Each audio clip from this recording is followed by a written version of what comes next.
All right, so just picked this up. It's a 3-in-1 headphone cleaner. So what you got is you got a microfiber brush that comes out one side. You can just slide that back in, flip it over, and you're gonna have a metal pick to get inside the headphones, and there's also gonna be another brush on the end of that. So you got 3 different ways to clean out your headphones. I got my AirPods right here. I'm gonna give them a clean quick. Super easy just to slide that pick out. And I use it just like this to get in there and scrape out any of the earwax on these or whatever dirt or anything else you have in there. Super simple to use and effective.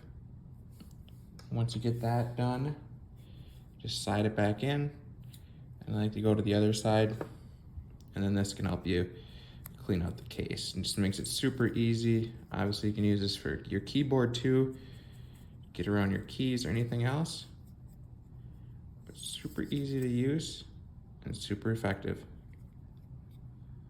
And for its price, it's awesome. That's an issue. I've been using other things to clean it. I just picked this up. Definitely worth it.